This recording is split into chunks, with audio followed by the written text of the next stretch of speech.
हाँ दोस्तों, ठीक है। तो अभी तक हमने बैकग्राउंड की इतनी प्रॉपर्टी पढ़ी, तो अब ये बार बार रिपीटेडली इतना ज़्यादा लिखने से अच्छा है तो उन्होंने एक शॉर्टकट दिया।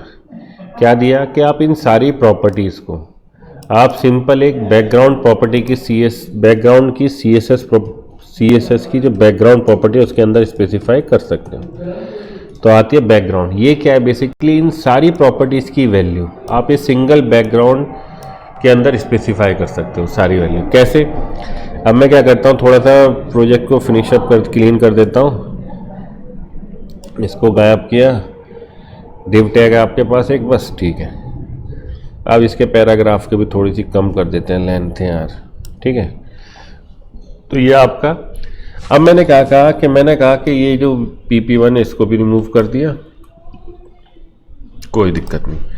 तो मैंने कहा कि सारी जो बैकग्राउंड से रिलेटेड प्रॉपर्टी आप उसको केवल एक CSS प्रॉपर्टी के अंदर स्पेसिफाई करते हो, दैट्स अ बैकग्राउंड। अब उसको लिखने का तरीका क्या होता है वो बता रहा हूँ आपको। तो आपने कहा बैकग्राउंड, ठीक है। अब इसके अंदर चालू किया, तो सबसे पहले बताओ कौन सी इमेज, URL। तो फर्स्ट वैल्यू होती है बैकग्राउंड इमेज की, Ctrl+C मैंने यहाँ प्लेस कर दी।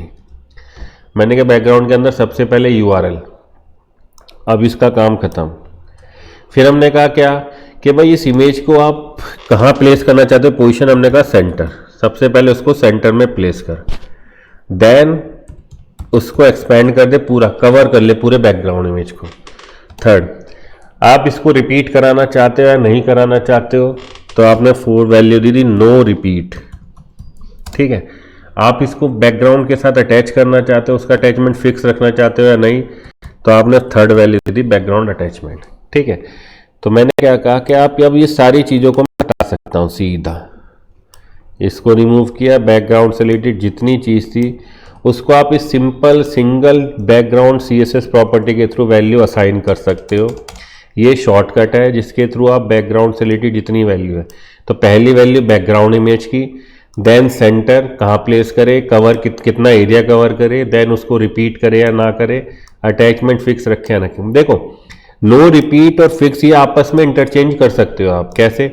मैंने इसी को कॉपी किया, इसे कर दिया कमेंट और इसको कर दिया फिक्स और नो रिपीट। इसका ऑर्डर में चेंज भी कर दूं तो कोई फर्क नहीं पड़ेगा। मैंने कहा फिक्स्ड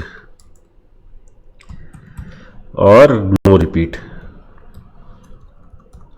नो रिपीट।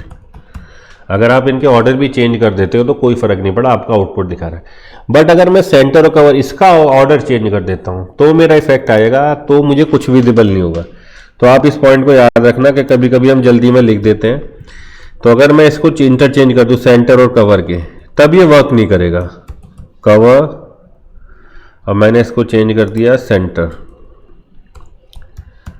ठीक है। अब मेरा इफेक्ट नहीं दिखाई दे रहा है। तो इसलिए याद रखना क्या कि आप सारी बैकग्राउंड से रिलेटेड जितनी प्रॉपर्टी है उनकी वैल्यूज को आप एक CSS प्रॉपर्टी बैकग्राउंड के अंदर स्पेसिफाई कर सकते हो, लेकिन जो उसको लिखने का है उसमें जो सेंटर ऑब्लिक कवर है ये बताता है कि कहाँ पोजीशन और ये बताता है कितना एरिया। तो पोजीशन और एरिया, कवरिंग एरिया, इनका ऑर्डर इंपॉर्टेंट है, इसको आप इंटरचेंज नहीं कर सकते। रिपीट और आपकी उसकी अटैचमेंट, इसको आप इंटरचेंज कर सकते हो, कोई दिक्कत नहीं। बस इन दोनों सेंटर, ये पोजीशन और कवरिंग एरिया, इसको इंटरचेंज यूज नहीं करेंगे। तो इसलिए अब मैं इसको हटा देता हूं। इंपॉर्टेंट है, कभी कभी होता है कि आप, मैंने सही पढ़ा और आप कह रहे कि नहीं काम कर रहा, तो इसके अंदर ये नोट्स बना के लिख देता हूं, note in this background property, in this ये system background property,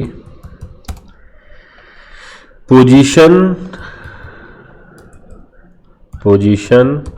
oblique cover, covering area बोल सकते हो आप इसको, covering area, not be interchange, otherwise ये वर्क नहीं करेगा। अब इस बैकग्राउंड के अंदर ये सब चीजें कुछ ऑप्शनल है। देखो अब उन्होंने कहा कि इस बैकग्राउंड के थ्रू आप सारी प्रॉपर्टी भी बता सकते हो। अगर आप कुछ नहीं, सिंपल ये सारी प्रॉपर्टी नहीं, आप केवल बैकग्राउंड का कलर चेंज करना चाहते हो, तो सिंपल बैकग्राउंड के थ्रू आप किसी भी एलिमेंट के कलर की प्रॉपर्टी भी लिख सकते हो। मतलब क्या फर्क समझो आप, कि अब मैं क्या करता हूं कि मैं बताता हूं बैकग्राउंड के अंदर मैंने आपको बताया सारी प्रॉपर्टी आप एक ही लाइन में स्पेसिफाई कर सकते हो, कोई दिक्कत नहीं है।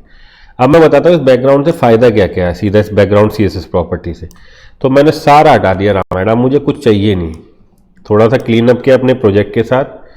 अब मैं आया H1, मैंने लिखा हे हाउस यू, ओके। अब ये देखें तो ये है हाउस यू आपने लिखा। अब मैंने क्या कहा कि भाई बैकग्राउंड ये जो CSS प्रॉपर्टी है बहुत सही है, इसके थ्रू आप क्या कर सकते हो, जैसे मैंने लिखा बैकग्राउंड केवल। अब इस बैकग्राउंड के थ्रू मैं कलर भी बता सकता हूँ और इमेज की भी वैल्यू स्पेसिफाई कर सकता हूँ। कैसे? मैंने कहा बैकग्राउंड रेड, तो जैसे ही बैकग्राउंड रेड किया इसने इसका बैकग्राउंड रेड कर दिया। अब मैं चाहता हूँ कि इस बैकग्राउंड इसके जो इमेज H1 इसके बैकग्राउंड में इमेज सेट हो जाए। पहले मैं इसकी हाइट थोड़ी बढ़ा लेता हूँ जिससे लगे कि हाँ इमेज सेट हुई है।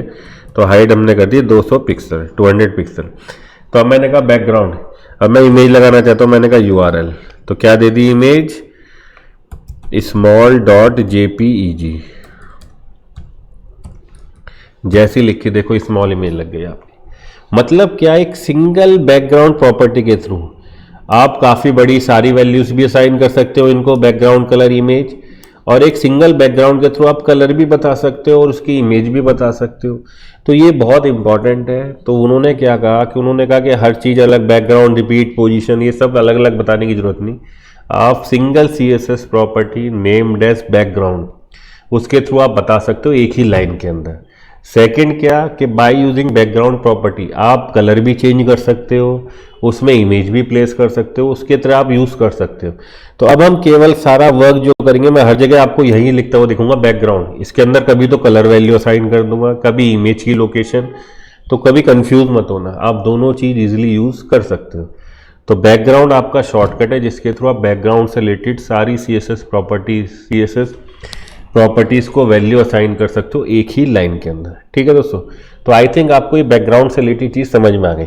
अब बात आती है क्या अब इस बैकग्राउंड के अंदर ही मैं आपको 2-3 कॉन्सेप्ट और बताऊंगा जो रियल आप यूज़ करोगे और आपको दिखाई देता है कि हम मोस्टली प्रोजेक्ट्स में मैं उस कॉन्सेप्ट को यूज़ करूंगा। तो फर्स्ट आता है मेरा लीनियर ग्रेडियंट। तो अब मैं आपसे डिस्कस करूंगा। देखो, मैं लीनियर ग्रेडियंट में आपको उतना पढ़ाऊंगा जितना आपके लिए यूज़फुल है। अब मैं ये नहीं है कि मैं हर चीज़ उसके लिए डिटेल रिसर्च करूंगा, जब मुझे रिक्वायर्ड होता है अपने प्रोजेक्ट में मैं उसके लिए लीनियर ग्रेडियंट में अगर मुझे कुछ चेंज चाहिए तो मैं उसको कर दूंगा। और बाय डिफॉल्ट या ऑनलाइन लीनियर ग्रेडियंट आप जनरेट कर सकते हो। कैसे करते हैं? सीधा सीधा एक एक करके हम वर्क करते हैं लीनियर ग्रेडियंट पे। ठीक है,